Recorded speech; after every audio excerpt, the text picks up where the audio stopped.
Step Unrunnable. Yeah, I'm here again in Chelsea, as I always seem to be on a Thursday. Got to pay the bills, so I've got to go into work. And I'm going to do a run at lunchtime, so it's now 12:30. I'm going to be doing a run around Battersea Park. So, and I've got, let me just show you, give me a sec. I've got my favourite shoes on at the moment. One which I ran around Berlin, and now I'm going to do them justice in Battersea Park, one of my favourite places in London. There we go, the EVOs, absolutely EVO SLs I should say. I haven't got 500 quid spare to buy the EVOs.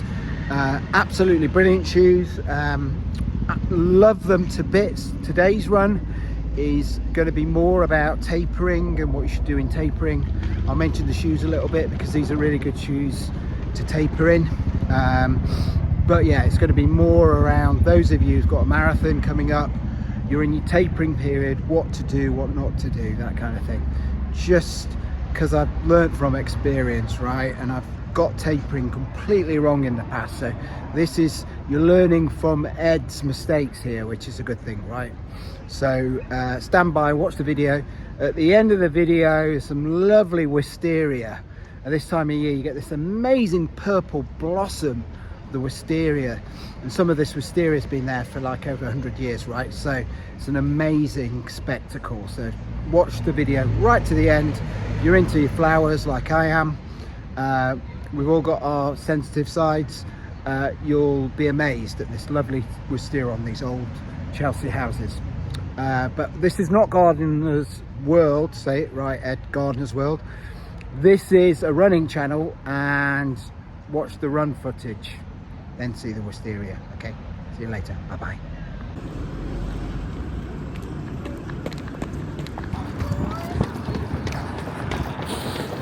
So on my way to Battersea Park again, and I've got my favourite running shoes on at the moment, my EVO SLs. As you know, if you watched the last video, you'll know how much I love this shoe. So I thought I'd take it for a spin around Battersea Park. One of my favourite runs at lunchtime on a Thursday when I've got work. Just about 4 or 5k run, which is fine, and I get to use a really nice pair of trainers to do it in, which is all the better, especially because I'm in my tapering phase now. And so in this video, although we will talk about the EVO SL, I want to talk a bit about tapering and some of the confusion around the taper. Okay, so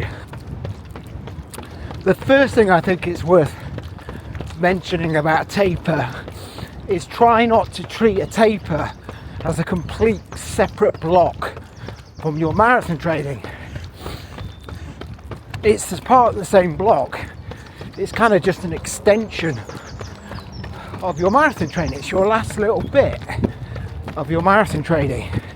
It's not a separate section altogether, because if you treat it like that, you'll start to do things that are counterproductive even, like not running, which is not what taper means.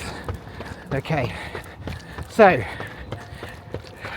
taper means you continue to run, but you reduce certain things as you go, right?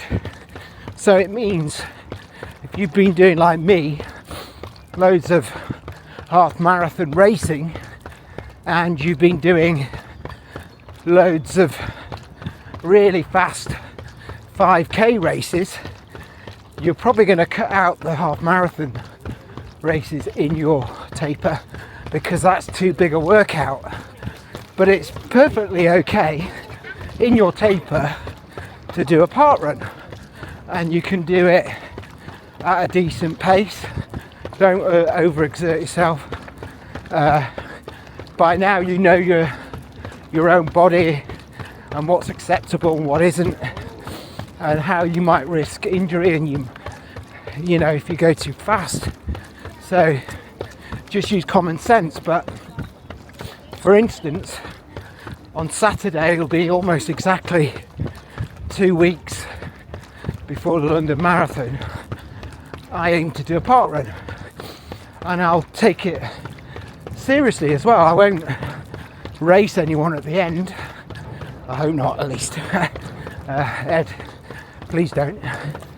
But for the majority of the park run, I will try and get a decent time, because it's part of my training still. And this is what I mean.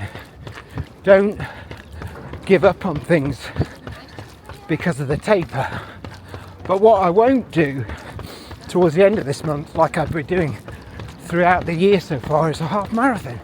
Why would I do that with London so close? It's too big a workout. So use your common sense during your taper. Yes, start to reduce mileage a little bit.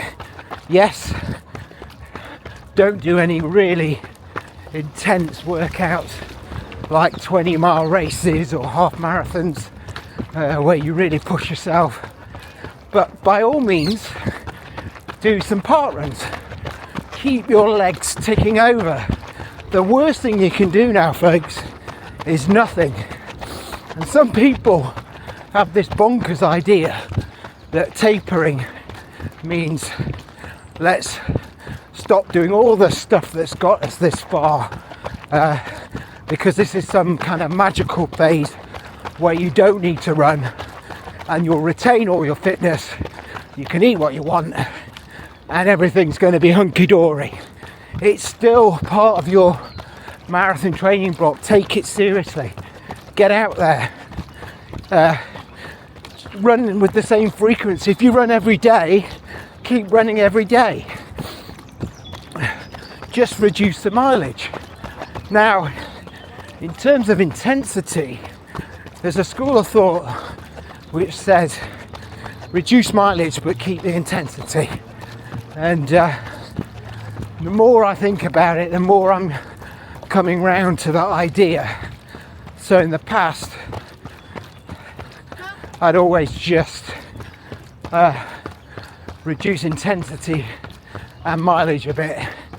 But now I'm coming around to the idea of keeping the intensity a little bit, because again, think of your body like an engine, and we all know what happens to a car engine when you don't use that car a lot.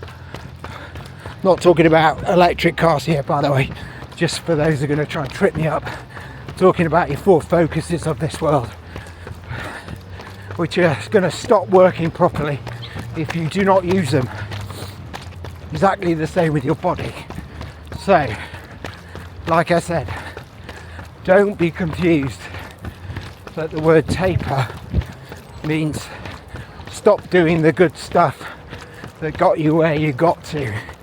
It's bonkers. You need to keep going. Just start to reduce the mileage. So often I was running 10 miles a day. I'll start running maybe 10k a day. Still a decent run, but I won't reduce the speed for that 10k. But because it's just 10k, it should mean that I'm reducing the likelihood of injury, because I'm not running at speed for as long. So that is vitally important for you guys that are still in your taper. It's not too late if you're listening to this and I've realised, oh, maybe I should be doing a bit more. You still can. Don't overdo it, but be sensible. Don't stop doing the good things that got you where you are now, because it will have a counterproductive effect on your marathon. Even the day before the marathon, I would get out there and do a leisurely 5k. They call it a shakeout run, call it whatever you want. Do your local park run, but do it at a reduced pace. But definitely don't do anything that's going to put stress on your body. You don't want that. So that's one area to think about. The other area to think about is related to stress, is really cut back on anything now that's going to stress you out. So all those jobs you've got piling up at home, all those DIY tasks that mean you need to start lifting stuff or going up ladders, they have to stop. Your partner has to realise that if he or she makes you do those and you injure yourself, you're not going to be happy for a long time with them. So just have that conversation now. DIY stops, guys. Anything stressful stops. Sometimes it's hard to get around that. You know, I've known people that before a marathon have had to do exams, or you know, even have weddings. Yeah, all right, maybe bad planning, but you have to just get it done. So make the best of the card you're dealt with. But outside of those things that you have to do, cut back on everything else. Nutrition. Now's a good time to start ditching the chocolate and the sugar that you don't need. Start eating the fruit and the good sugar that you do need. So if you're not doing that already, all you got to do for 2 weeks or a little bit longer, ditch the crap food, ditch the burgers, ditch the red meat potentially. It's a bit controversial, but that's what I do. I just have chicken instead, mainly due to the studies that they've seen that red meat blocks our arteries, reduces blood flow, and for runners, as we all should know, it's not a good thing, right? So for 3 weeks, just cut back on those things or stop them altogether. Along with that, obviously alcohol is something else you need to reconsider. Honestly, I would just stop drinking for 3 weeks. You've got enough options, non-alcoholic beer, if you like the taste. If your partner's drinking away and you want to join in, just have a non-alcoholic beer. If you like Guinness, the 0% Guinness is actually not that bad. There's various other choices. I quite like the Erdinger one because it claims to be isotonic, so it helps with energy levels. Don't know how true that is, but a little bit of placebo never hurt anyone, right? So nutrition is a big one, so make sure you think clearly about roadblock. Make sure you're think clearly about what you eat and what you drink, and it's putting something off for a couple of weeks now can mean all the difference for your marathon, because your tapering is your fine-tuning stage so that you get to your half or your full marathon in the best shape possible. And so it's not too much to ask just to remove some of the bad stuff, even though it's nice stuff at this stage, given all the hard work you've done. Sleep, huge one now, one that I'm particularly bad at. Look to maximise your sleep. It's your body's way to recover. Try and get as much sleep every night now for 2 weeks. That's all you need to do. Early bed, and if you have to get up early like I do, that's fine, but get to bed early. Sacrifice those TV shows those series that keep you up past the witching hour, and you'll be fine. Just get your 7 hours sleep. I think 7's a good number because everyone says 8 is a magic number.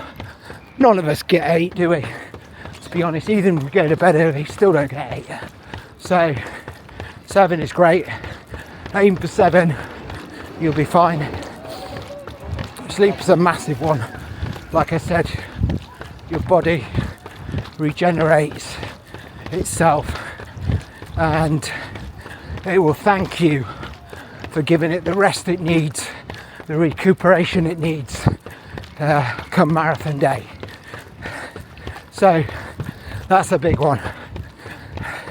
So the other thing is, think about your choice of shoe. So I've got my EVO SLs on. These are perfect because it allows me still to pick up the pace, but I don't have any harsh plate, or at least it's got a shank but not a harsh plate, causing me any foot issues or causing a natural bounce in the shoe. Okay, the Lights Right Pro, some might find a bit unstable, so if you're in that camp, just use a different shoe, but you know what I mean. Pick a shoe you trust and stay with it, folks. You don't need to chop and change now your footwear. Just stay with something reliable, something stable, something that's not going to make it feel too hard work. These last few runs, make them enjoyable. And that's another key thing. With the marathon looming, it's easy to get stressed and anxious. Just try and enjoy this stage because you're not far from the finishing line now, and you just need to relax your body. Stress and anxiety adds to the nervous tension and is harmful to our bodies. So keep mentally relaxed, do some Pilates or yoga, find a thing you like to do and do it, as long as it's not eating a load of rubbish food, and you'll be fine. Honestly, I would say just reducing stress and anxiety levels is really key to perform on the day. Okay. Also, with your tapering phase, it's not all about running, right? As we said, sleep is a big thing, as is reducing anxiety and stress. So is getting yourself organised for the big day. You've got 2.5 weeks potentially before your marathon. Don't leave it till your last week to buy all your gels, to buy any kind of equipment that you need. If you've got your favourite shorts like I have, that's got a hole in its pocket, go and get that sewn up now. Don't leave it till last week, because chances are something will come in a cropper in the last week and you'll regret it big time. If you're got the Expo, which most of you will have if you're doing one of the big marathons, then you need to try and get there as early as possible.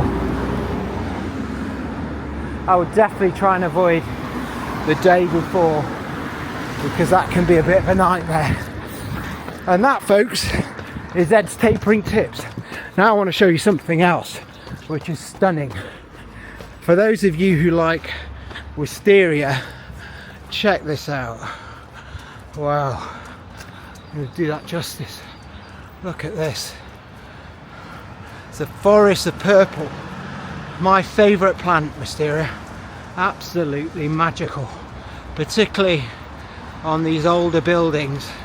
Try and get the camera working so you can see it all. Look at that. I'm not doing it justice. It really is incredible.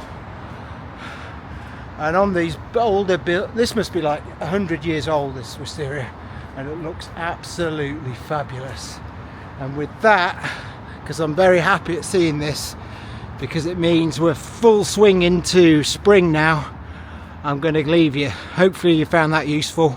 EVO SLs, made that run effortless, and you know, they're one of the few shoes that I can rely on now for until marathon day, and one of the few shoes that has the same kind of beauty as that Wisteria.